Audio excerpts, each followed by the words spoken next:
North Korea से मनदीप कौर।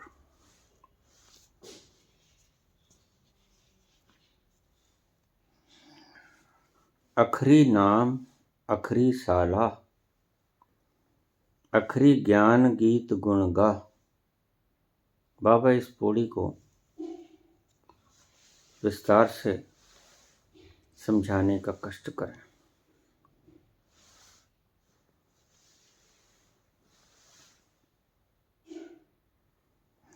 सारा संसार, सारे धर्म, सारी शिक्षा अक्षरों की पूजा है। कोई भी शिक्षा, विज्ञान, सभी तरह के भाषाएं, शास्त्र अक्षरों की पूजा है। धर्मशास्त्र अक्षर हैं।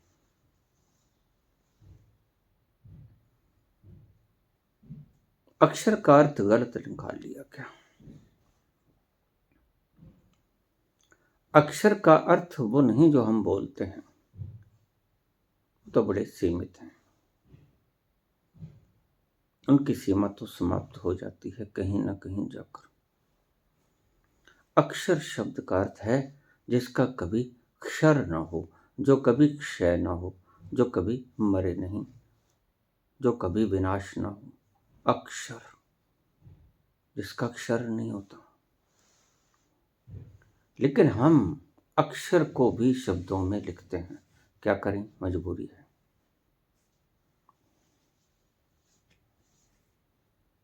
सत्य शब्दों में आता नहीं,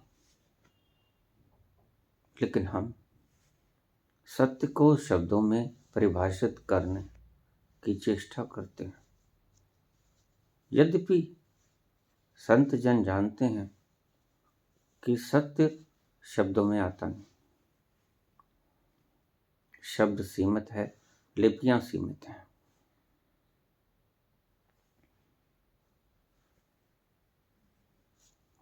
अखरी नाम अखरी साला।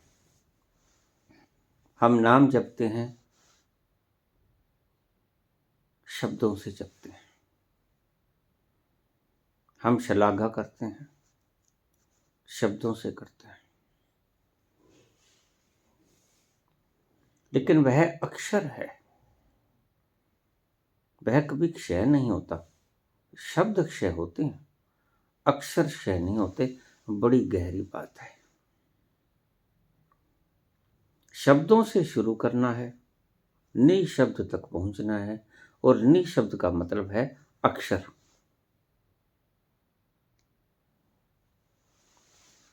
अखरी नाम अखरी साला। हम शब्दों से प्रेरित हैं।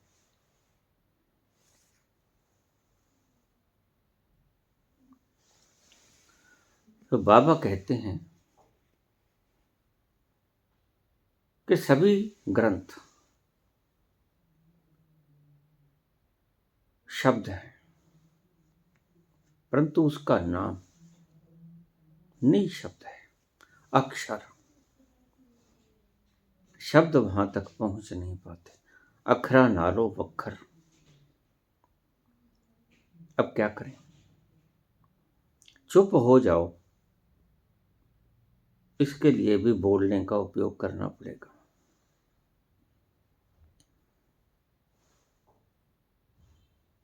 शब्दों की शुद्धता। शब्द शुद्र हैं, शब्द छोटे हैं। बड़े की उपमा करनी है। अखरी नाम अखरी साला। शलाघा भी करते हैं हम उसकी, तो भी शब्दों से करते हैं। और शब्दों से ही हमारे सारे धर्म, सारा जीवन चलता है। सारा धर्म खड़ा है अक्षरों पर, शब्दों पर। जिस अक्षर की बात बाबा कर रहे हैं, ये वो अक्षर नहीं जो सफेद पन्नों पे काले लिख दिए गए। वो उस अक्षर की बात करते हैं जिसकी बात कृष्ण करते हैं, नैनम छेदन्ति शस्त्राण।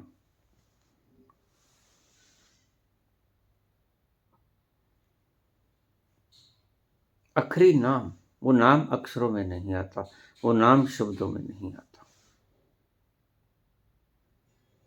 आखिरी साला, उसकी श्लाघा शब्दों में नहीं आती, शब्द कम पड़ जाते हैं। लेकिन करे क्या, संत भी बोलेगा तो मौन से थोड़ा बोलेगा, और मौन से बोलेगा तो आप कहाँ समझ पाओगे। आप तो बोलने से भी समझ पाओ तो इतना कम है।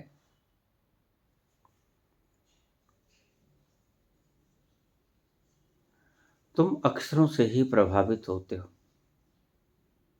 तुम्हें कोई गाली निकाल दे, तलवार खींच लेते हो।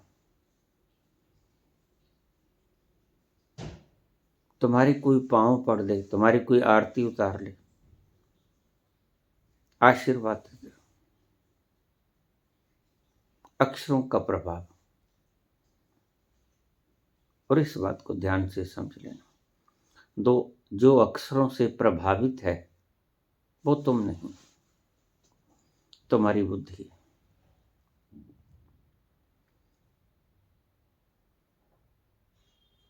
और तुम सब कुछ अक्षरों से करते हो, तुम सब कुछ शब्दों से करते हो।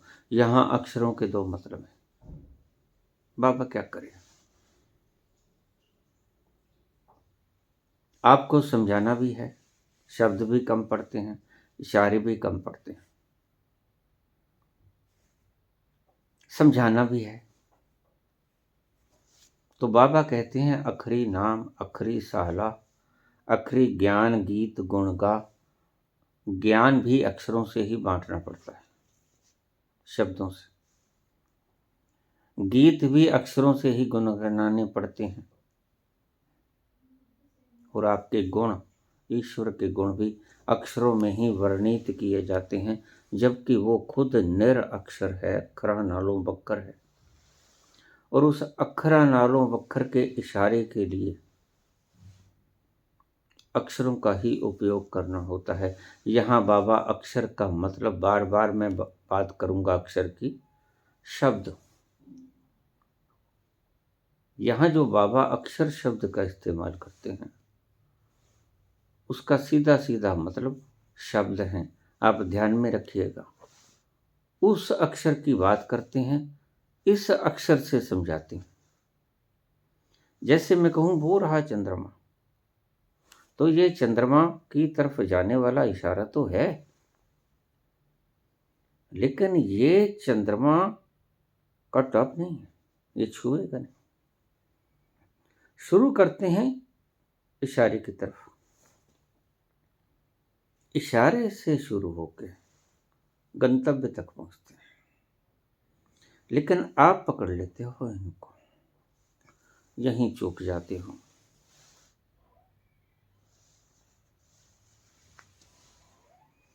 तो बाबा यहां अक्षर को जानते हैं कि अक्षर सीमित हैं, परंतु उस अक्षर को बताने के लिए इन अक्षरों का इस्तेमाल करते हैं।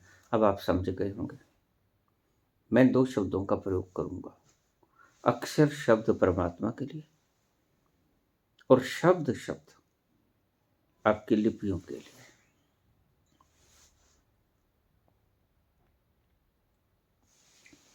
अखरी नाम अखरी साला, तुम्हारे नाम भी शब्दों के बने, शलाघा भी आप शब्दों से ही करते हो। अखरी ज्ञान, आप ज्ञान भी अक्षरों से बांटते, शब्दों से बांटते हो।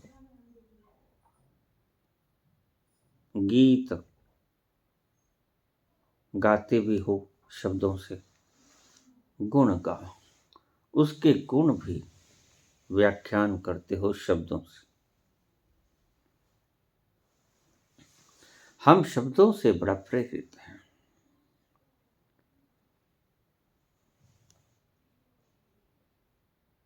एक आदमी शांत बैठा है,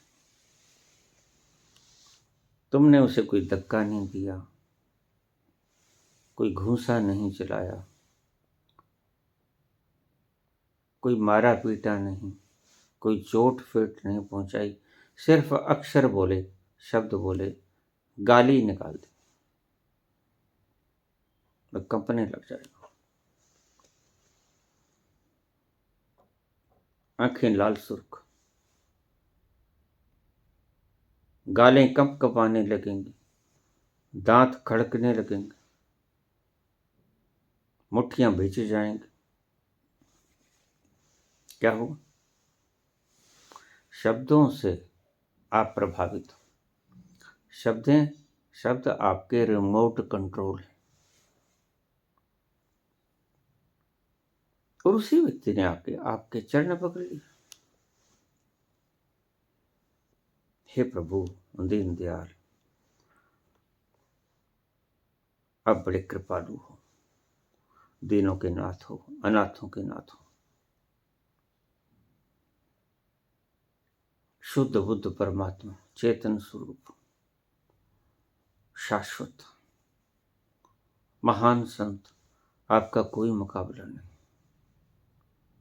आपके गुण शब्दों में वर्णित नहीं होते, तो आपकी छाती फूल जाती।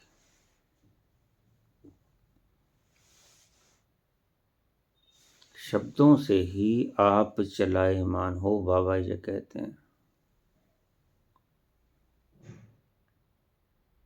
आप शब्दों से ही सारा काम चलाते हो, और बाबा कहते हैं कि संसार का तो चलाते ही हो, धर्म का, परमात्मा का भी आप शब्दों से ही काम चलाते हो। गाना गाना हो तो भी शब्द, और ईश्वर की महिमा गानी हो तब भी शब्द। वात्सायन का काम सूत्र पढ़ना हो तो भी शब्द, और गुरुवाणी पढ़नी हो तब भी शब्द। यद्यपि जिसकी बात हो रही है वह शब्दों से पार है, निहि शब्द है, शब्दातीत है,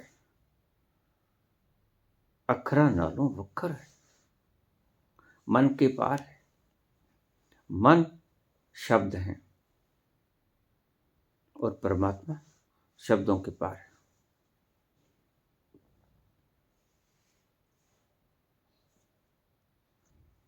लेकिन आज सारी दुनिया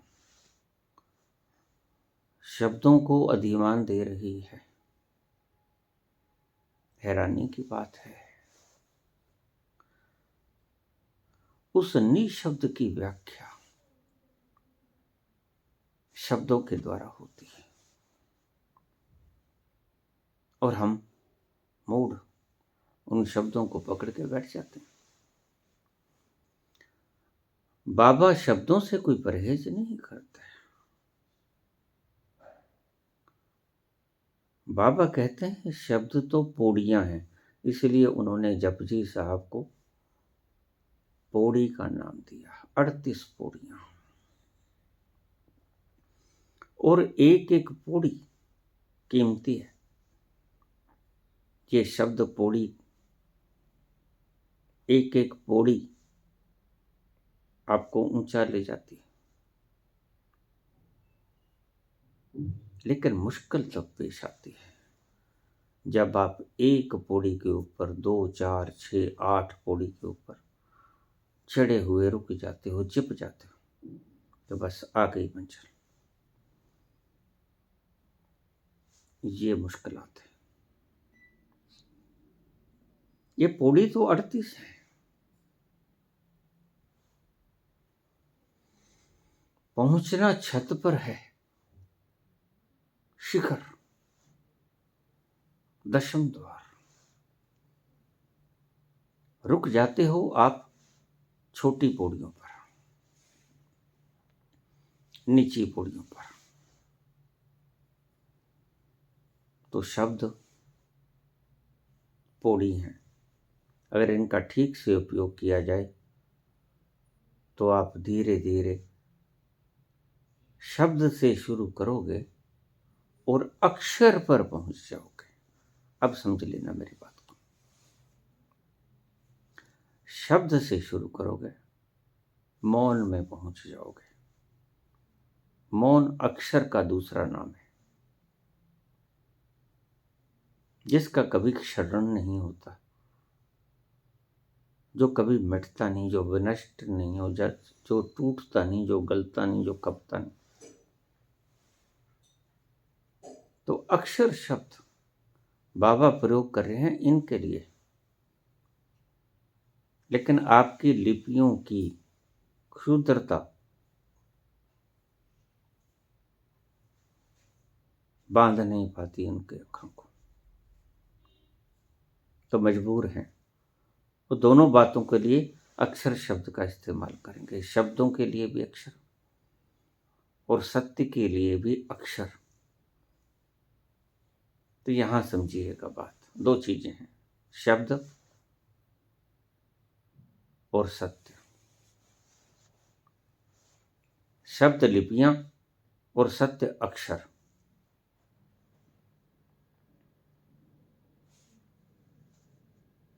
शब्दों से शुरू करना है, अक्षर तक पहुंचना है, जिसका क्षरण नहीं होता।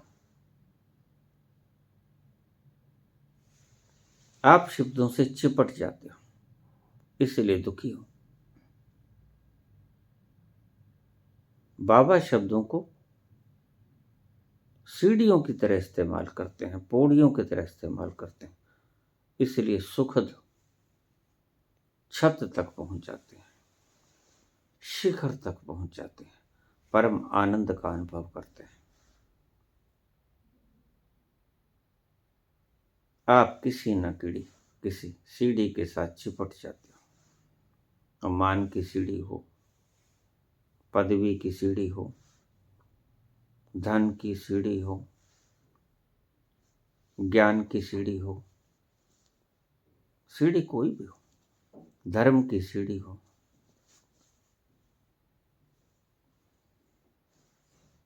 सीढ़ियों से चिपकने वाले लोग सारी धरती पर बैठे। और ये मत समझना कि ये जो धर्म तुम जिसे समझते हो यही धर्म है, एक धर्म और भी है, नास्तिकता भी एक धर्म है। नास्तिक भी एक सीढ़ी से चिपटे बैठा है, आस्तिक भी एक सीढ़ी से चिपटे बैठा है। सीढ़ियों के सतर अलग अलग हैं। अगर तुम 37वीं पौड़ी तक भी पहुंचे तो भी ध्यान रखना, अभी आप पहली पौड़ी के नीचे ही हो। जब तक छत पे ना पहुंच जाओ तब तक खुशी का वो सागर आपसे दूर ही रहेगा।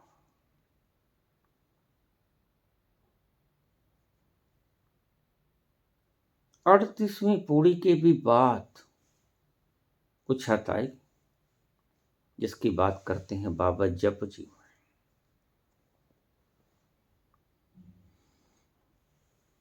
आप शब्दों से चलायमान हो, शब्द आपके रिमोट कंट्रोल है। आपकी कोई श्लाघा कर दे, प्रसन्न हो जाते हो, बागो बाग हो जाते हो।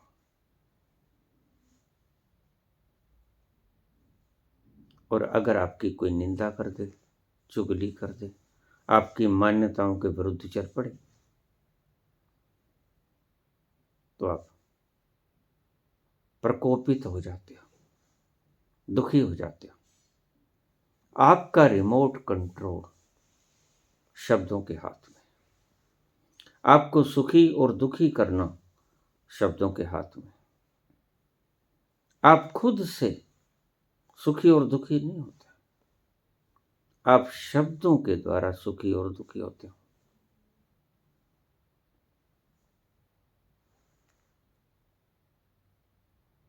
इसलिए जीसस ने कहा, only they will enter in my God's kingdom who will be innocent just like a child। परमात्मा के दरबार में वही प्रवेश कर पाएंगे जो बच्चों के समान निर्दोष होंगे। आपने देखा, बच्चे आपके शब्दों से चलायमान नहीं होते। बच्चों को आप थाली से उपमा करनी शुरू कर दो, जरा भी फर्क नहीं पड़ेगा। बच्चों को आप गालियां देना शुरू कर दो, जरा भी फर्क नहीं पड़ेगा। बच्चे अभी रिमोट कंट्रोल से चलने नहीं लगे। बच्चे अपनी स्व की सत्ता से चल रहे हैं।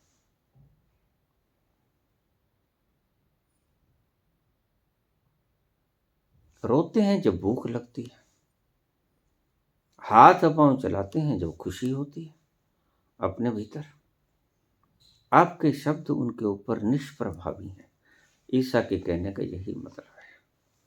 शब्द आपके ऊपर प्रभावित न हो, शब्द अपना इफेक्ट छोड़ना बंद कर दें, ऐसी स्थिति में आ जाओ। उसको ही मासूमियत कहते हैं। कोई शब्द आपके ऊपर कोई प्रभाव ना लेके आए। तो शब्द और सत्य, ये दो चीजें हैं। शब्द संसार है, सत्य परमात्मा है।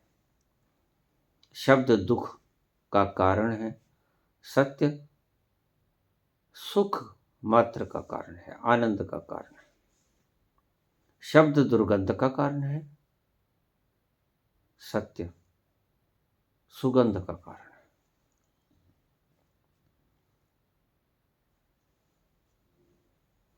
आप शब्दों से ही चलायमान हो।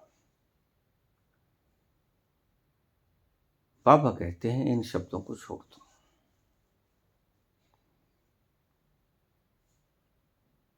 अखरी नाम अखरी साला। नाम भी हम अक्षरों से लेते हैं, समझ लेना, शब्दों से। अखरी साला, शलाघा भी उसकी करते हैं, तो उसमें भी हम शब्दों का, अक्षरों का प्रयोग करते हैं। अखरी ज्ञान, ज्ञान भी बांटते हैं, शब्दों के द्वारा बांटते हैं। अब देखना कितने चैनल चल रहे हैं। आप उस चैनल पर जाओगे जहां आपको शब्द अच्छे मिलेंगे, जहां आपको नई नई खोजें मिलेंगी। आप खोज रहे थे कुछ और, फंस गए कहीं और। आप सदा ही खोज तो एक ही चीज की करते हो, आनंद की, खुशी की, मस्ती की, नृत्य की। खोज सदा आपकी यही रहती। लेकिन खोजते खोजते आप खोज लेते हो व्याख्याओं को, इंफॉर्मेशंस को, सूचनाओं को, खोपड़ी भर लेते हो, अच्छी लगती है। नए नए पहलू रोज वैज्ञानिक इजाद करते हैं। आप उन पहलुओं को, नई नई खोजों को अपने दिमाग में बसाने को आतुर रहते हो।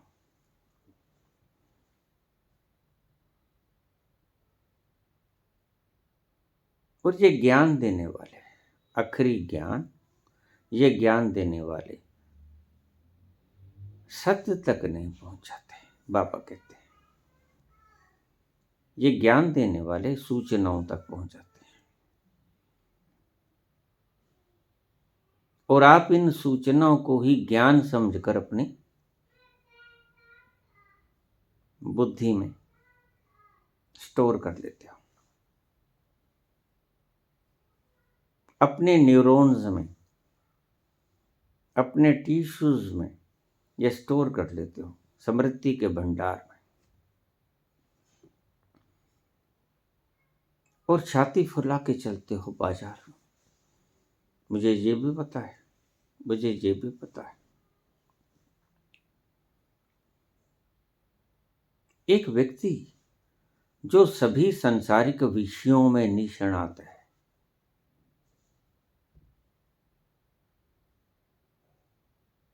देखिएगा उसके भीतर कितना अहंकार आ जाता है।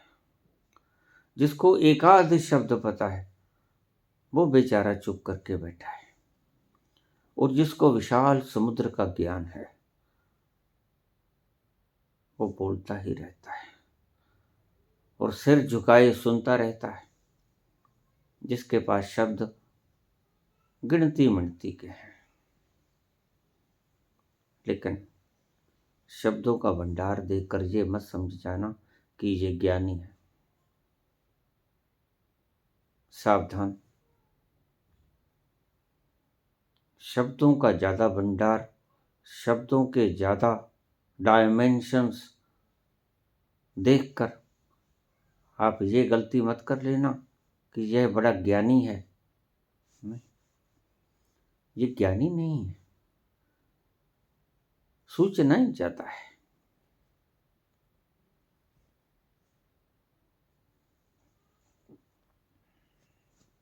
इन्फॉर्मेशन से ज़्यादा है, सारी खोपड़ी भरी पड़ी है इन्फॉर्मेशन से। अगर बाबा के शब्दों में कहेंगे तो गंदगी की सारी खोपड़ी भरी पड़ी है। इनसे कुछ भी पूछ लो, बता देंगे और आप प्रभावित होंगे। आप बड़े इन्फ्लुएंस होते हो। अरे इसको तो ये भी पता है कि केला और शहद सुबह सुबह खा लिया जाए तो आपको सारे दिन एनर्जी की जरूरत ही नहीं पड़ेगी। इसको दिमागी संरचना का भी पता है, इसको न्यूरॉन्स का, थैलेमस का और सारे सिस्टम का, स्पाइनल का, और कितनी नर्व्स कहाँ से निकलती हैं इसको तो सारा ज्ञान है। कुंडली का, और कुंडली से 72,000 नाड़ियां निकलती हैं, और ईडा पिंगला सुषुम्ना, और ये ब्रह्मरंध्र में ठहरती, और ये सहस्रार तक जाती हैं। इन्हें तो सारा पता है। अरे ये तो बड़ा महान ज्ञानी है।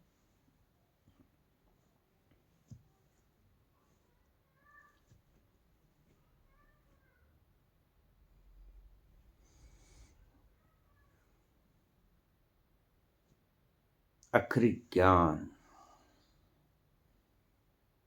आप शब्दों को ज्ञान समझ लेते हैं।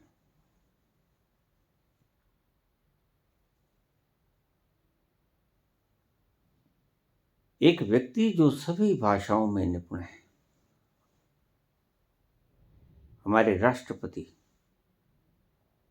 राधा कृष्णन, सर्वपल्ली डॉक्टर राधा कृष्णन 22 भाषाओं के ज्ञाता थे। अब बड़ा प्रभावित हो गए, यद्यपि इसमें कोई प्रभावित करने वाली बात नहीं। जो जापानी ये बोलते हैं उतनी शुद्ध नहीं बोल पाएंगे जितने जापान के लोग बोल पाएंगे।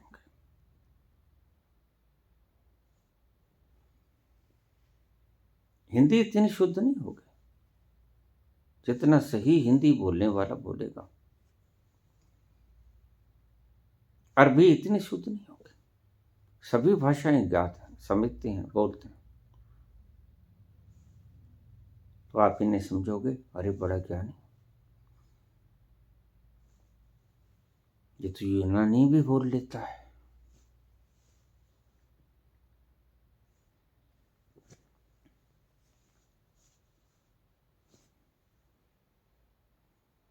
हमारे पंजाब में कंपटीशन हुआ, एक ब्राह्मण चोटी रखे,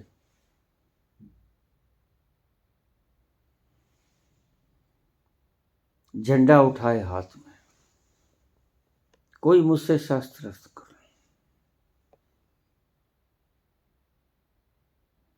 तो हमारे यहाँ के पंजाबी भाई तो ऐसे ही होते हैं,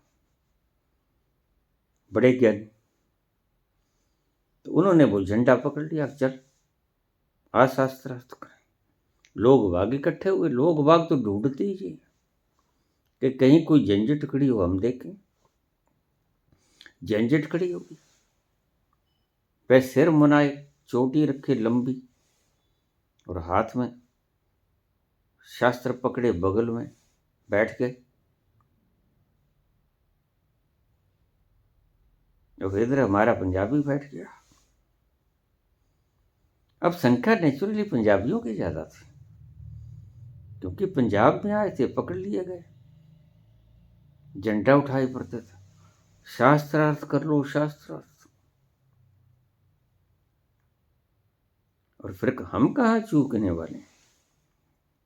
हमारे किसी भाई ने वो झंडा पकड़ा, बैठ जाओ, यहाँ बैठ जाओ, लोग बाग इकट्ठे हो गए, शास्त्रार्थ शुरू हुआ। तो पंडित जी कहने लगे कि आप ऐसे करो, काशी से आए थे,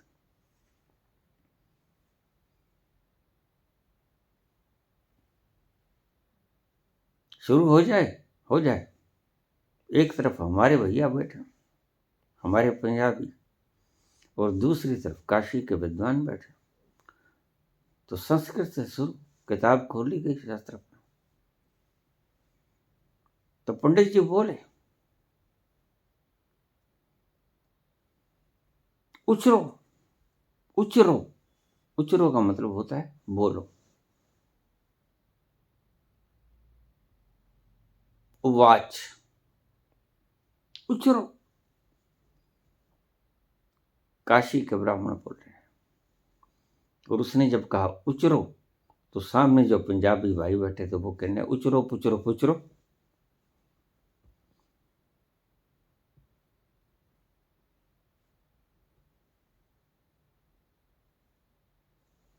और इकट्ठ पंजाबियों का था, तो पंजाबी ऊंचे ऊंचे शोर मचाने लगे, उछलने लगे, कूदने लगे, घमासान मचा दिया, घंटे घड़ियाल खड़कने लगे। वो कहते भाई क्या बात हो गई? कहता वाह, आप हार गए। कहते क्यों? आपने एक शब्द बोला उचरो, और हमारे इसने कहा उचरो फुचरो मुचरो, ये तीर ही मार गए, ये तीसर मार गए, तीसर। तो कौन जीता? बस जीत गए, उचरो फुचरो मुचरो।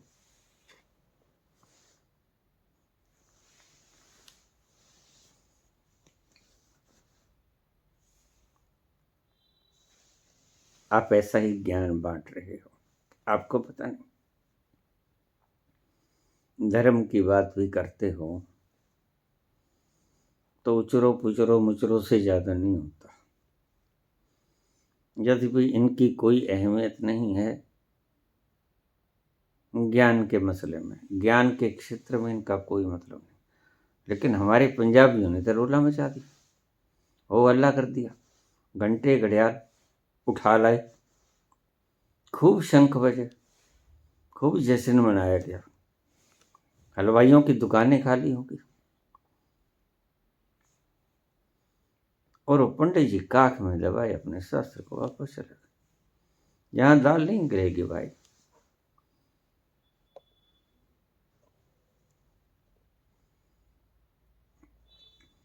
आखिरी ज्ञान, आपका सारा ज्ञान अक्षरों का,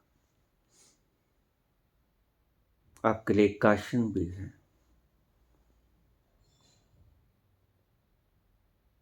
ज्यादा डायमेंशंस का ज्ञान सत्य के खोजी को इकट्ठा नहीं करना चाहिए। सत्य का खोजी ज्यादा शब्दों को एकत्रित न करे। सत्य का खोजी निशब्द की तलाश करने वाला बन जाए, मौन में चला जाए, शब्दों से पार हो जाए।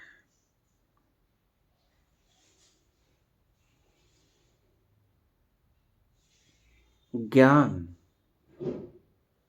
आप कभी भी इकट्ठा नहीं कर पाओगे। ध्यान में रख लेना इन 4 शब्दों को। संसार का ज्ञान आप कभी भी इकट्ठा नहीं कर पाओगे। न्यूटन मर गया, साइंस का भीष्म पितामह। उसके शिष्य से पूछने लगे, अंतिम श्वास पे हो,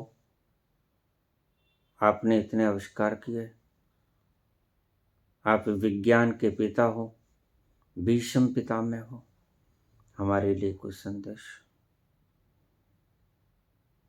आपने बड़ा उपकार किया मानवता के ऊपर, आपने इतनी खोजें की। तो न्यूटन बोले नहीं, गलती में मैं भी था, गलती में आप ही हो, आप मत रहना गलती में, मैं गलती में था।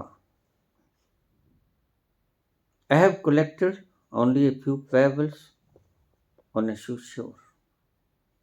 एक समुद्र के किनारे पर रेत में पड़े हुए मैंने कुछ कंकड़ पत्थर चुने। While the oceans of knowledge, जबकि ज्ञान के बहुत से समुद्र still remain unexplored, अभी भी ऐसे हैं जो खोजे नहीं गए। कितने? मैंने एक समुद्र के किनारे गिनती के कुछ कंकड़ पत्थर चुन लिए, और जितने दिख रहे हैं उतने तो हैं ही। अभी अज्ञात समुद्र खोजने भी बहुत बाकी हैं, और जितने विषय आपने खोज लिए,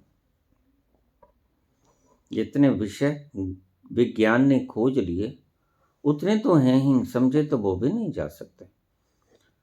लेकिन न्यूटन कहता है अभी बहुत से विषय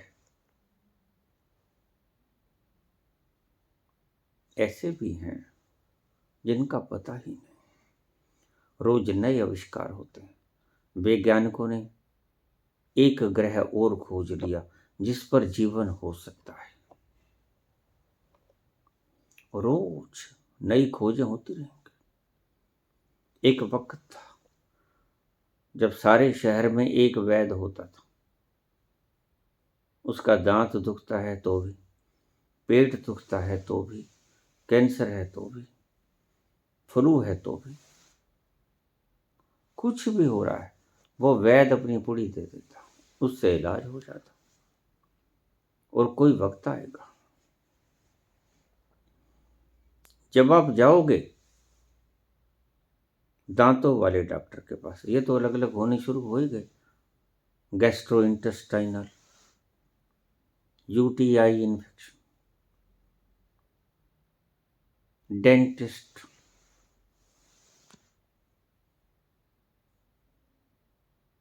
साइकेट्रिक्स, अलग अलग होने लगे। एनेस्थीसिया के अलग। कोई वक्त ऐसा आएगा जब आप किसी डॉक्टर के पास जाओगे, वहां पर लिखा होगा कि पांव की उंगलियों का डॉक्टर, और पांव की उंगलियों के भी तीसरे नंबर की उंगली का डॉक्टर। आपको पता नहीं, एक एक बिंदु विलक्षण है।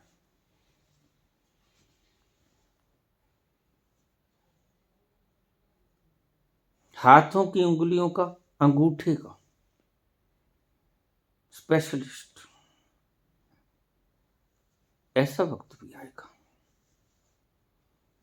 वो कहेगा नहीं, मैं तो सिर्फ दाएं हाथ के अंगूठे का विशेषज्ञ हूं। अगर आप बाएं हाथ के अंगूठे का, तो फिर फलां डॉक्टर के पास जाओ। Oceans of knowledge still remain unexplored. अभी ज्ञान के अथाह समुद्र खोजने बाकी पड़े। आखिरी ज्ञान। ज्ञान भी हम शब्दों से ही प्रभावित होते हैं। क्या तात्पर्य है बाबा का? बाबा कहते हैं इन पागलपन में मत उलझना, इशारों की तरह मेरे अक्षरों को ले लेना। और इशारे भी कम पड़ेंगे, मुझे पता है। इशारों की सीध में चले जाना, अगर देख सकते हो तो। और जो कोई सौभाग्यशाली होता है, मैं बाबा के उंगली का इशारा पकड़ लेता है, शब्द नहीं पकड़ता। जब तक आप शब्दों को पकड़ोगे, तब तक आप शब्दों के और इशारे की सीध में, वो रहा सूरज, वो रहा चंद्रमा, उसकी तरफ आंख भी ना उठा पाओगे। शब्दों को भी छोड़ देना, इशारों को भी छोड़ देना, इशारों की स्ट्रेट लाइन में देखना। सौभाग्यशाली होगे अगर इशारों की सीध में देख लिया और वो दिख गया। अभी तो प्रश्न उठाओगे, कहाँ है, नहीं है, आप झूठ बोलते हो। मैं कहता हूँ वो रहा, आप कहते हैं नहीं, कहाँ है, और इतना बड़ा चंद्रमा इसके ऊपर कैसे आएगा। आप तर्क देते हो, आपके सभी तर्क ऐसे ही। इससे अन्यथा मत कुछ समझना। मैं शब्दों में बोल पाऊंगा इस भ्रांति में मत रहना। कोई शब्दों में बोल पाया इस भ्रांति में भी मत रहना। आप इसी भ्रांति से ग्रसित हो और बाबा इसी भ्रांति को मिटा रहे हैं।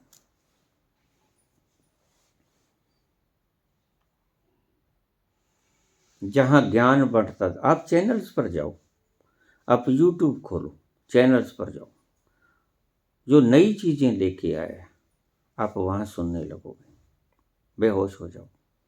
अरे ये भी है, फिर उसको तो सुने। आपको पता ही नहीं आप किसको खोज रहे हैं। आप इंफॉर्मेशंस को, सूचनाओं को खोज रहे हैं, या आप आनंद को खोज रहे हैं। भूल जाते, घर से तो हम चले थे खुशी की तलाश में। सभी आनंद की तलाश में निकलते हैं, गमराह में खड़े थे वो ही साथ बोली। ये यूट्यूब के ऊपर नई नई बातों की खोज करने वाले लोग नए पैदा होते, इनके बीच में ही उलझ गए। गम राह में खड़े थे वो ही साथ हो लिए, घर से तो हम चले थे खुशी की तलाश में। सब खुशी की तलाश में चलते हैं, और अगर खुशी नहीं मिलती तो मुरझा जाते हो, टूट थक हार कर गिर जाते हो, बेहोश हो जाते हो, सो जाते हो। कोई प्राणी ऐसा नहीं जो खुशी की तलाश में ना चला, और कोई प्राणी ऐसा नहीं जिसको खुशी मिल जाए और फिर वो प्रश्न उठाए। मुझे जो भी प्रश्न आते हैं तो इसका मतलब बाबा जी ये हुआ, फिर मतलब निकाल लेते हैं।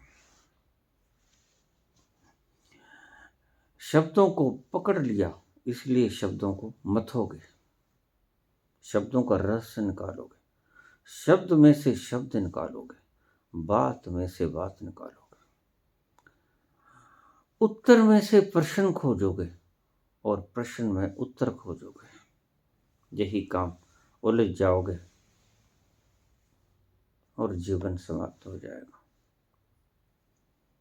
जीवन एक अवसर की तरह ईश्वर ने आपको दिया था, उसका इस्तेमाल करोगे आप सूचनाओं के लिए, और सूचनाएं यहीं धरी पड़ी रह जाएंगी। ध्यान रखना, एक बात आपको समझा दूं, जब व्यक्ति मर जाता है सूचनाएं उसके साथ नहीं जाती, बीज साथ जाते हैं कर्म के। स्मृति यहीं रह जाती है, सूचनाएं यहीं रह जाती हैं। आपका क्या ख्याल है? एल्बर्ट आइंस्टीन मर गया, सूचनाएं साथ ले गया, सूचनाएं यहीं रह गई, वो फिर से आभाषा सीखेगा। आप इस गलती में मत रहना कि ये जो सूचनाएं आप संग्रहित कर रहे हो,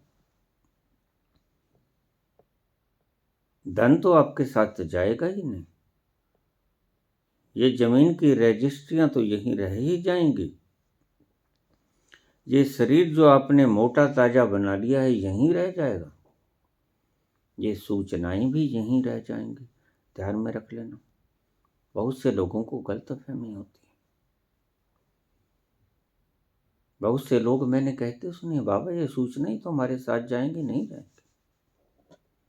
आपके साथ सिर्फ कर्मों का लेखा जोखा जाएगा। वह सुपर सेंसिटिव कंप्यूटर की फीडिंग जाएगी, जो आपने कर्म किया, जो बीज आपने बो दिए पाप के या पुण्य के। बस यह आपकी चेतना जो आपने इस जन्म में बढ़ा ली, घट तो सकती नहीं, अगर बढ़ा ली वह और कुछ साथ जाने को नहीं। ये संस्कार, ये चेतना की प्रगाढ़ता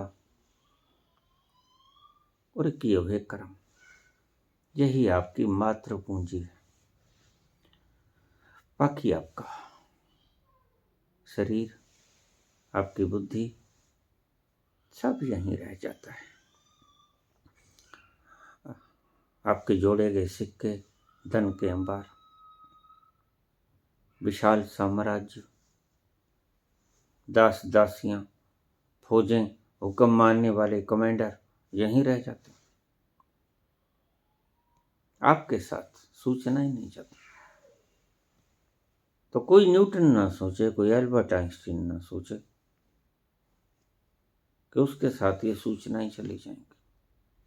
अगले जन्म में फिर वो ABC से शुरू करेगा। सूचनाओं के मामले में, चेतना के मामले में जहां से खत्म किया वहां से शुरू करेगा। सूचनाओं के मामले में जहां से तक पहुंचे वो सब खत्म, फिर से शुरू करो। अजब खेल है। वो ही बकवास फिर बार बार, फिर इकट्ठी ही क्यों करते हो? तभी मैं कहता हूं पटक दो इनको, गंगा की पवित्र नदी में बहा दो।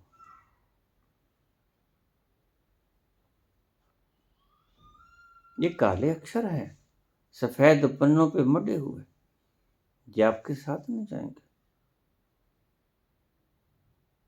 आपके साथ सिर्फ जो इनके द्वारा बढ़ाई गई चेतना है वह जाएगी।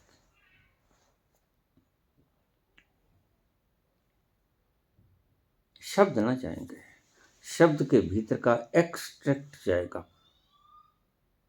रस, रस जाएगा।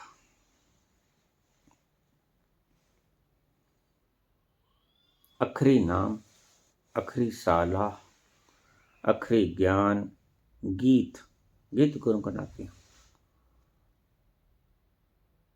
वो भी अक्षरों में, शब्दों में। गुण गा, उसके गुणों का बखान करते।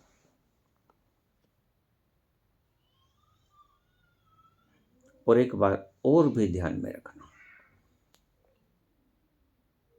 जो ईश्वर चाहता नहीं वह अगर आप करोगे तो वह आपके लिए बेकार है। जो ईश्वर के लिए बेकार है वो आपके लिए भी बेकार है। ईश्वर नहीं चाहता कि मुझे भोग लगाया जाए क्योंकि भूखा नहीं। ईश्वर नहीं चाहता कि मेरे गुण गान किया जाए क्योंकि शलाघा का प्यासा नहीं, मान सम्मान की कोई चाहत नहीं। सच्चा दाता तिल ना तमा है, कोई तमा नहीं। और ये मान अभिमान की तमन्ना भी तमा ही होती है, कोई भी तमन्ना तमा ही होती है। ईश्वर ये नहीं चाहता कि आप उसको उसके गुणों का व्याख्यान सुने, आप उसकी महिमा का ज्ञान, शलाघा उसको सुनाए, नहीं चाहता। ये चापलूसी मात्र है। और जो वो चाहता नहीं, अगर वो करते हो आप, उस समय की बर्बादी के अतिरिक्त और कुछ भी नहीं।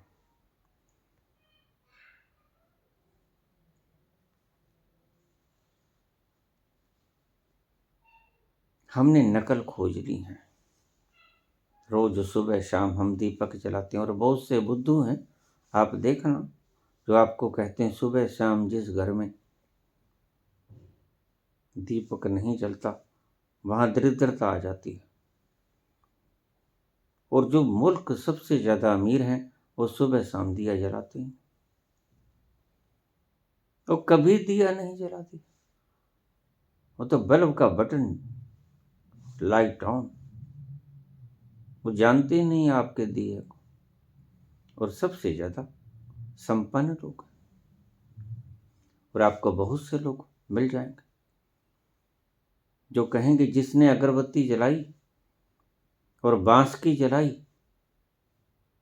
उसके दरिद्रता आ जाएगी। किस किस बात का विखंडन करोगे?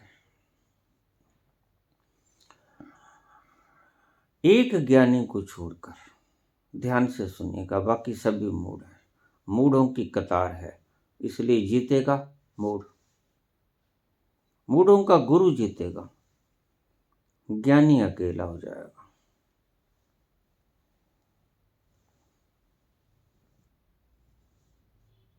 भेड़ों का बाड़ा जीतेगा, शेर अकेला रह जाएगा। और शेर जानता है कि भेड़ों का कितना ही बाड़ा क्यों ना हो, उसके सामने एक पेश न चलेगा। ज्ञानी जानता है कि अज्ञान के 100 दीपक, 1000 दीपक, लाख दीपक, अनंत दीपक भी बुझे हुए हों तो ज्ञान का एक दीपक सबको जला सकता है। जलता हुआ दीपक ये जानता है कि बुझे हुए दीपक सारे संसार भर में भी फैले क्यों ना हो, उसमें क्षमता है, क्योंकि वो जला हुआ है, कि सभी दीपकों को जला दे। और बुझा हुआ दीपक सिर्फ सोच सकता है कि मैं जला दूंगा, कर नहीं सकता, क्योंकि वो खुद ही जला है। जो दीपक खुद ही नहीं जला वह संसार के सभी दीपकों को कैसे जला देगा? और अगर वो चुनौती देता है जलते हुए दीपक को कि आओ मेरे से शास्त्रार्थ करो, और जलता हुआ दीपक अगर इनकार कर दे कि नहीं मैं शास्त्रार्थ नहीं करता, तो वो ये जानता है कि ये बुद्धू है, बुझा हुआ है, इससे क्या शास्त्रार्थ करना। वह शास्त्रार्थ की जगह आपके करीब आपको आकर पर जरूरत करने की चेष्टा करेगा कि आपका अज्ञान कैसे मिटा दे, ये भी मेरी भांति कैसे रोशनी फैलाना शुरू करते है तो दीपक ही बुझा हुआ है, तो इसमें कसूर भी नहीं इसका। बुझा हुआ दीपक शास्त्रार्थ करना चाहेगा, जलता हुआ दीपक शास्त्रार्थ को परे फेंक देगा, प्रेम से गले मिलेगा और उसको जलाने की चेष्टा करेगा। ये भी जल जाए, ये भी प्रज्वलित हो जाए, इसके भीतर संभावना है जलने की, इसके भीतर भी संभावना है जलते रहने की, दूसरों को प्रकाशित करने की। अखरी नाम, अखरी साला, अखरी ज्ञान, गीत गुण का, आप सारे काम ये शब्दों के द्वारा करते हैं। शब्दों का ही नाम, शब्दों की ही शलाघा, अखरी ज्ञान, ज्ञान भी आपका शब्दों में, शास्त्र भी आपके शब्द, गीत भी आपके शब्द, गुण भी आपके शब्द, शलाघा करते भी शब्दों के द्वारा हो। अखरी लिखण बोलन बानी, और वाणी का भी जो बोलना और लिखना है वो शब्दों के द्वारा ही होता है। जितनी वाणी है, वाणी एक नहीं, ईश्वर बहुत बहुत वाणियों में प्रकट हुआ है। ये सभी वाणियां ईश्वर की हैं। जिन वाणियों को अलग अलग समझ के आप लहू बिखेरते हो धरती पे, वो सभी वाणियां ईश्वर की वाणियां हैं। अखरी लिखण बोलन बानी, वाणी में भी लिखना या बोलना जो है वो शब्दों के द्वारा ही होता है। कुरान भी उसकी बोली है, उपनिषद भी उसकी बोली है, वेद भी उसकी बोली है, गुरु ग्रंथ साहब भी उसकी बोली है, कबीर भी उसकी बोली, फरीद भी उसकी बोली, बहुत सी वाणियां हैं। वो सभी वाणियां उस एक ही मालिक से आती हैं, कोई दूसरा नहीं बोलता। अखरी लिखण बोलन बाण, अखरा सिर संजोग बखान। इन शब्दों का जो संजोग है सिर के साथ है। अब समझिए गहरी बात।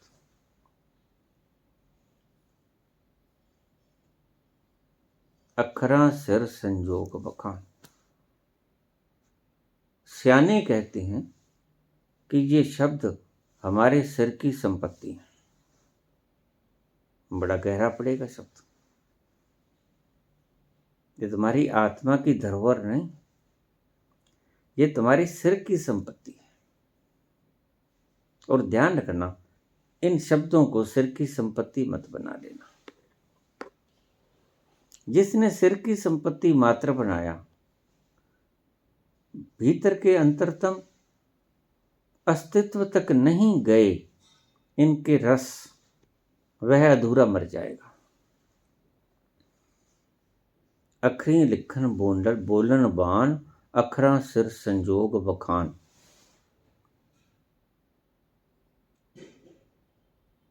अक्षरों से वाणी लिखी और बोली जाती है।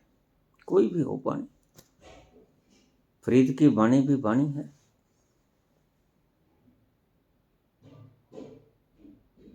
सभी वाणियां ईश्वर की हैं। और इसका जो अखरा सिर संजोग बखान, इसका जो संयोग लिखा गया है वो सिर के साथ लिखा गया है। सिर तक महदूद हैं ये। अगर तो आप मुश्किल में पड़ोगे। तो क्या करना होगा? सिर तक सीमित मत रखना। ये जो वाणी है ईश्वर की, परमात्मा के ऊपर से उतरी है, इसको सिर तक ही सीमित मत रखना। इसको हृदय की अंतरतम गहराई में उतरने देना। पहले सुनना, फिर इसको भीतर उतरने देना।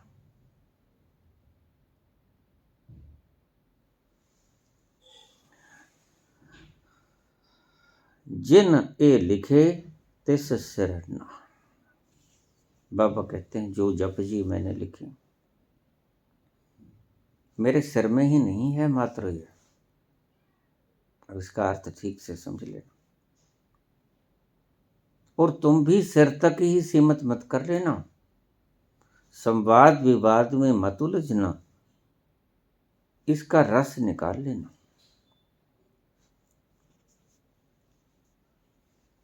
जिन ए लिखे तिस सिर ना। जिसने ये लिखे हैं उसके मात्र सिर में ही नहीं है, ये अंतस प्राणों तक उतर गए हैं। तुम सिर में ही रख लेते हो। सिर में रख लेने से व्यवधान पैदा होते हैं, विवाद पैदा होते हैं। संवाद विवाद इसे ही कहते हैं। शास्त्रार्थ इसी से उत्पन्न होते हैं। मैं कोई शब्द बोलता हूं, मेरे पास बहुत बुद्धुओं की प्रश्न आ जाते हैं। बाबा, गुरबाणी में तो ये लिखा है,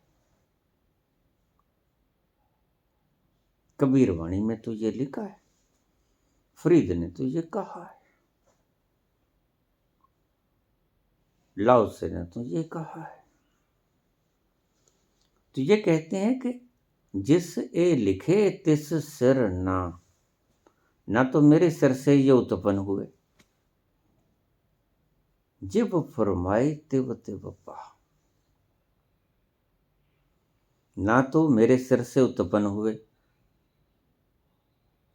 ऊपर से उतरे, विराट से उतरे और मेरे सिर के द्वारा मेरे अंतस प्राणों में रम गए। आप भी ऐसा ही करना। जिस ए लिखे तिस सिर ना। मैंने ना तो अपने सिर से लिखे हैं, ना ही सिर में ठहरे हैं, मेरे तो प्राणों में रम गए हैं। मेरे तो हाड़ मांस खून का हिस्सा बन गए हैं। जब फरमाए तिब तिब पा, ये उसने जैसे जैसे फरमान किया, मेरे सिर ने उसे कैच किया और मेरे सिर से मेरे प्राण में उतर गया। जेता किता तेता नाम। अब नाम की परिभाषा दे रहे हैं, जहां से शुरू किया था बाबा ने। आखिरी नाम, आखिरी साला। अब नाम की परिभाषा दे रहे हैं बाबा, जो सबसे बड़ा उलझन का कारण है आज। नामों के ऊपर लड़ाई झगड़े होते हैं। कोई कहता है अल्लाह, राम, रहीम, वाहेगुरु, सतनाम, गॉड। कोई कुछ कहता, कोई कुछ कहता, लेकिन बाबा कहते हैं ना तो अल्लाह, ना राम, ना वाहेगुरु, ना सतनाम, कुछ नहीं। तो नाम क्या है? अब नाम की परिभाषा सुनिए। बाबा आपके भ्रमों को दूर कर रहे हैं। जेता कित्ता तेता नो, ये जो सारा पसारा है, वट एवर एग्जिस्ट, ये सारी कायनात, ये सारा अस्तित्व, जेता कित्ता, जो उसने बनाया, जो उसने सृजन किया, क्रिएट किया, निर्माण किया, तेता नाम, वो नाम है। आप अक्षरों से, शब्दों से इस नाम को मत जपना। अक्सर बहुत लोग इन शब्दों का तिरस्कार कर देते हैं, यहां तक पहुंचते नहीं। इतनी जल्दबाजी में हो तुम, शब्दों को सुना और तत्काल उसके ऊपर रिएक्शन करना शुरू कर दिया। इतने हल्के शब्द थोड़े, उस विराट से आए हुए शब्द इतने हल्के होंगे, आप सोच सकते हो? जेता कित्ता तेता नो, जो उसने सारा कर दिया, बना दिया, वो नाम है। बिन नामे, अगली परिभाषा सुनिए, बिन नामे ना ही को ठाऊं, कोई स्थान ऐसा नहीं जहां नाम नहीं है। परिभाषा एक है दोनों की, बोलने के ढंग अलग अलग है। जेता किता तेता नाम, ये सारा पसारा नाम है। आपके शब्दों के, आपके अक्षरों के नाम नाम नहीं है। बिन नामे ना ही को ठाऊं, नाम के बिना कोई जगह है ही नहीं। इज ओमनी प्रेजेंट, ये ओमनी प्रेजेंट है, सर्वव्यापक है, सभी जगह है। ईशावास्यमिदं सर्वम यत् किंच जगत याम जगत, ईशावास्य उपनिषद का यह वचन है कि ईश्वर जगत के कण कण में विद्यमान है। जेता कित्ता तेता नाम, एक ही मतलब है सभी के। सभी सियाने एक मत, सभी सियाने एक मत से बोलेंगे। मूर्ख अपनो अपनी, मूर्ख अपनी अपनी डफली, अपना अपना राग। तो सियाने सब एक मत से बोलेंगे। जेता कित्ता तेता नाम, वह सर्वव्यापक है। यह सारा पसारा ये नाम है, और इसमें नाम की गूंज भी है। सुनिए सन्नाटे को, सारे पसारे में ये सन्नाटा गूंज रहा है ना। ये नाम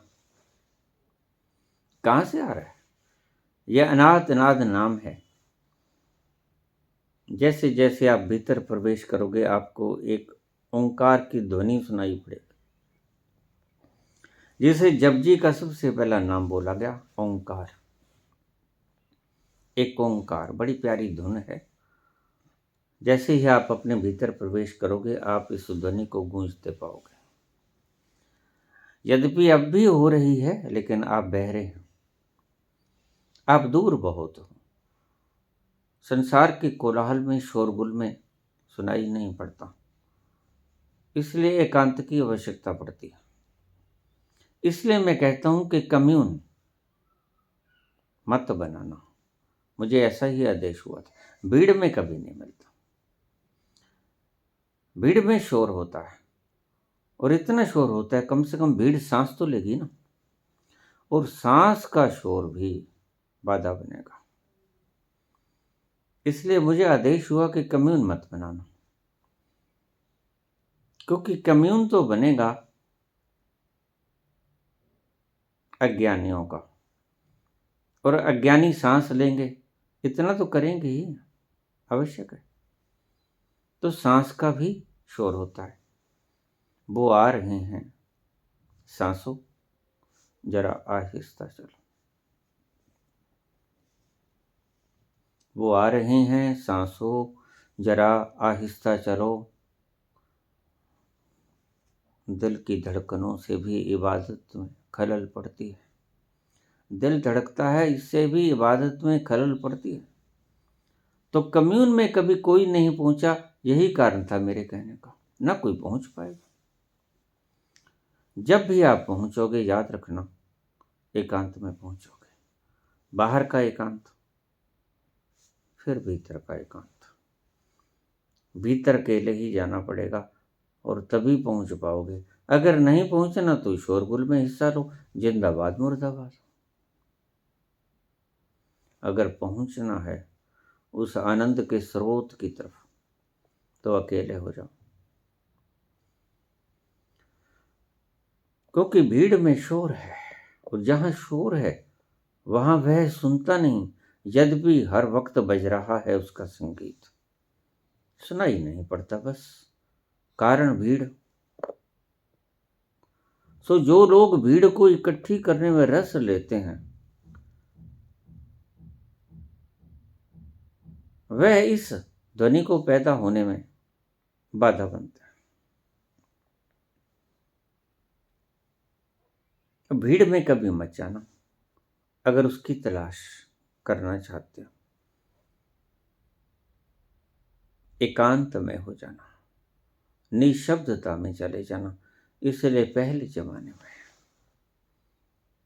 लोग पर्वतों पे चले जाते थे, हिमालय की कंदराओं में चले जाते थे, ऊंचे स्थानों पे चले जाते थे, बाहर का वातावरण ठीक बैठाते थे। अंधेरी कंदराओं में एक तो रोशनी नहीं, अंधेरे में आप ज्यादा रिलैक्स होते हो। एक शोरगुल है, निशब्दता, शांत। और तीसरा, ऊंचे स्थानों पे होते हो। जितना ऊंचे स्थानों पे बैठ के ध्यान करोगे उतना ज्यादा लगेगा। पहली मंजिल पे कम लगेगा, 100वीं मंजिल पे ज्यादा लगेगा। ग्रेविटेशनल फोर्स जितना कम होगा, उतना ही ध्यान करने में आसानी होगी। इसलिए योगी लोग ऊंचे स्थानों पे ध्यान करते हैं। अगर और कोई ऊंचा स्थान ना मिले तो आप ऊंची सी ऊंची इमारत की छत पे बैठ जाओ। वहां ध्यान लगने में सुलभता होगी, सहजता होगी, जल्दी पहुंच पाओगे। ध्यान में जाना चाहते हो, उस साउंड ऑफ साइलेंस को सुनना चाहते हो, तो 2-3 चीजें ध्यान में रख लेना। ज्यादा प्रकाश ना हो, प्रकाश ही ना हो, ज्यादा बढ़िया है, अंधेरा। इसलिए कृष्ण के शब्द का एक अर्थ ये भी है, जो कृष्ण कहते हैं, मेरा योगी रात को जागता है। जब गृहस्थ सो जाता है, संसारी सो जाता है, तो मेरा योगी रात को जागता है। कारण, रात के अंधेरे में ध्यान में जाने की ज्यादा प्रबलता होती है।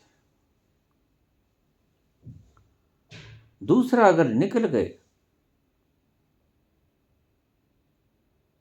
पहाड़ों की कंदराओं की तरफ, तो ऊंचाई में ध्यान आसानी से लगेगा। पहले तो बाहर की योजनाएं सही करनी पड़ेंगी। तीसरा, वहां निशब्दता होगी, शोर नहीं होगा, और जहां शोर नहीं होगा वहाँ आसानी होगी आपको भीतर के अंतरतम शब्द को सुनने की। और जहाँ अकेले होगे वहाँ ऑब्जेक्टलेसनेस होगी। आपका ध्यान भटकेगा नहीं, बाहर ज़्यादा भटकेगा ही नहीं। बाहर कुछ है ही नहीं, ना कोई ट्रैफिक है, ना कोई आता जाता आदमी। तो बाहर की व्यवस्थाएं सही बैठाने का यही कारण था कि जल्दी पहुंच जाओ। कोई खटपट नहीं करेगा, कोई शोरगुल नहीं होगा, धड़कनों से भी इबादत में खलल पड़ती है। थोड़ी सी पत्तों की झनझनाहट। कहते हैं लाओ से पहुंचा, बड़े अजीबोगरीब ढंग से पहुंचा। आराम से बैठा था, सूखा पत्ता गिरा, सूखा पत्ता नीचे गिरा, और कितना शोर हुआ होगा सूखे पत्ते का। जब लाओसे ने देखा सूखा पत्ता गिरा, तो सूखे पत्ते गिरने की भी थोड़ी सी तो आवाज होती है। और वैज्ञान को उपलब्ध हो गया। बड़ी मजेदार बात है। ज्ञान को जब तुम उपलब्ध होगे, जरूरी नहीं है वो मक्का हो मदीना हो, जरूरी नहीं वो गंगा का तट हो, जरूरी नहीं वो मंदिर हो गुरुद्वारा हो, जरूरी नहीं वो मस्जिद या चर्च हो, कोई भी स्थान हो सकता है। बस सब कुछ सद जाए, वीणा के सारे तार ढंग से खींचे हों, और संगीत का ज्ञानी बैठा हो, हाथ फेर दे, वीणा के भीतर से मधुर झंकार झंकृत होनी शुरू हो जाए। जगह कोई भी हो, कोई फर्क नहीं पड़ता। इसलिए अजूबी अजूबी जगहों पे एनलाइटनमेंट होती है। बुद्ध बैठे हैं बोधि वृक्ष के नीचे, सो के उठे हैं, कुछ नहीं किया। भोर का तारा डूब रहा है, आखिरी शुक्र तारा। देखते हैं ज्ञान हो जाता है। महावीर खड़े खड़े थक जाते हैं, बैठने की चेष्टा करते हैं, गोद आसन में आते हैं, ज्ञान हो जाता है। कबीर पड़े हैं पौड़ियों पर तालाब के, ज्ञान हो जाता है। नानक उतरे हैं नदिया में, सुबह सुबह का वक्त, कल कल थोड़ा सा पृथ्वी का नदी का नाथ, ज्ञान हो जाता है। छोटी छोटी घटनाएं, हल्की सी, बस थोड़ी सी खटकाहट उस सन्नाटे के भीतर समझ में नहीं आएगा, लेकिन हृदय में उतर जाएगा, ये याद रखना। बहुत से लोग मुझे पूछते हैं प्रश्न, समझ में नहीं आया बाबा फिर समझाओ। मैंने कहा नहीं, समझ में नहीं आएगा, आता ही नहीं, समझाऊं क्या। हृदय में उतारो, हृदय में बड़ी जगह है, खोपड़ी में जगह सीमित है, आपकी न्यूरॉन्स बहुत कम है। उसको समाने के लिए, उस विराट को समाने के लिए आपके न्यूरॉन्स बहुत कम पड़ते हैं। हृदय विशाल है, समझ में तो वो कभी आएगा ही नहीं। तो ये बात तो करना ही मत कि समझ नहीं आया फिर बोलो, समझ में कभी आता भी नहीं। हाँ, हृदय में उतर जाएगा। इसलिए हम पाठ करते हैं, जप जी का पाठ करते हैं, गीता का पाठ करते हैं, अपने अपने धर्मग्रंथों का पाठ करते हैं। और पाठ इसलिए करते हैं, बार बार दोहराते दोहराते दोहराते हमारे हृदय के अंतस्प्राणों में उतर जाता है रस, और हमारे हाड़ मांस खून का हिस्सा बन जाता है। हृदय में उतर जाए, वह ज्ञान समझ में नहीं आएगा। इसलिए कोशिश भी मत करना कि समझ नहीं आया समझाओ। ये कोई फिजिक्स का मैथमेटिक्स का सिद्धांत नहीं जो आपकी समझ में आ जाएगी। भौतिक चीज़ें आपकी समझ में आ जाएगी, आध्यात्मिक चीज़ें आपकी समझ से परे। जहाँ समझ का दायरा समाप्त होता है वहाँ से शुरू होती है अध्यात्म की समझ। तो ये तो आप भूल ही जाओ, आगे से कभी सवाल मत करना बाबा समझ नहीं आई, फिर से समझाओ।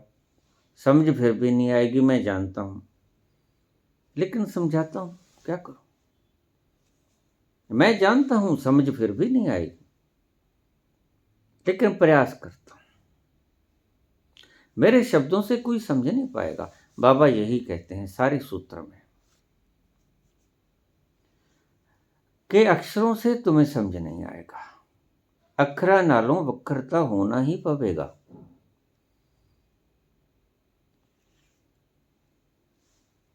अखरी नाम अखरी सालाह, अखरी ज्ञान गीत गुण गा, अखरी लिखण बोलण बाण, अखरा सिर संजोग बखान, जिन ए लिखे तिस सिर ना, जिव फरमाए तिव तिव पा, जेता किता तेता नाम। ये सकल पसारा नाम है। नाम इतना शुद्र नहीं कि आपके शब्दों में समा जाए, शब्द ही शुद्र हैं। शूद्र में विराट कैसे समाए। बिन नामे नाही को ठाम, ऐसी कोई जगह नहीं जहां पर नाम नहीं। तो बोलने की क्या आवश्यकता है, तो जपने की क्या आवश्यकता है।